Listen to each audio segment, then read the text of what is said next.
Here's a revised version, you heard him right, and this is exactly what I've been saying for days. Bill Maher just absolutely tore into Kamala Harris in his latest post. But as usual, he didn't stop there. He also went after the woke liberals live on TV. Before we dive into Kamala, though, check out how he mocked Trump over firing people in the federal government. How does this sound? Let me know if you'd like any tweaks. No, it's on the election. Did I just hear him say he didn't vote for this? Come on, Bill. First off, you voted for Kamala, not Trump. Second, Trump voters are seeing exactly what they voted for, removing corrupt officials and replacing them with common sense. But to be honest, Bill Maher is still the top guy among those nonsense show hosts.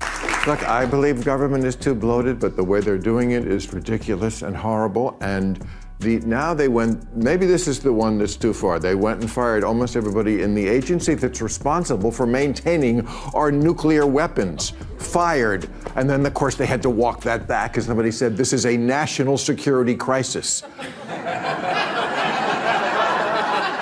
Duh. I mean, we were... It's ironic. We were so scared that the government was going to turn into The Handmaid's Tale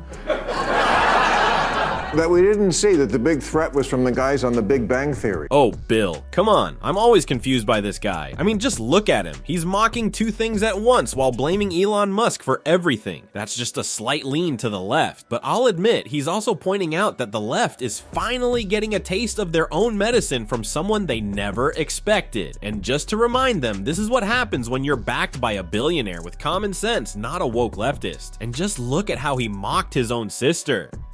You. 1 minute he's saying no to Kamala, mocking her, and the next he's giving her hope. It's his way of balancing things out, but he doesn't always play it safe. He throws punches straight to your face, just like he did to that leftist congressman.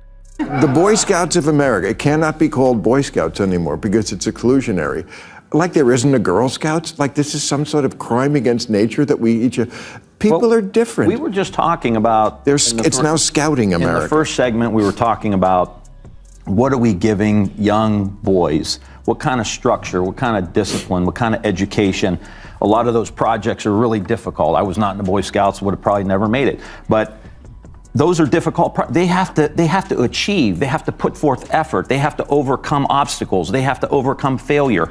That's part of maturing and becoming a full functioning adult. Yeah. And to take that away is insane. To say this is targeted towards young boys because young boys are different than young girls. I don't know why, but the leftists always want to separate things to make them clearer. This is just common sense. Why keep repeating the same thing? Just a reminder, you're the ones who allowed men to participate in women's sports all this time. I have to say, I understand why girls would want to be in the Boy Scouts because it's a lot more fun. The only thing, really, as a former Girl Scout, that the Girl Scouts had going for them is the cookies. And that's basically it. And the Boy Scouts are doing, like, learning skills and building fires and going camping. Why can't they institute that curriculum in the Girl Scouts? Well, that's, yeah. But, I mean, this is the kind of thing that gets Trump elected. Yeah. This is the kind, I've said it a million times here. The Democrats, you lost a crazy contest to a crazy person. It started decades ago, in my opinion. It started decades ago with timeouts and last place, participation trophies. And sorry to put it so harsh, but it seems to me like we lost a good portion of a few generations of men who've just turned into complete fucking pussies. That's true. Exactly, and now Bill Maher keeps telling them over and over that this is the reason for their downfall. But seeing their reactions, he knows they'll never change or embrace common sense.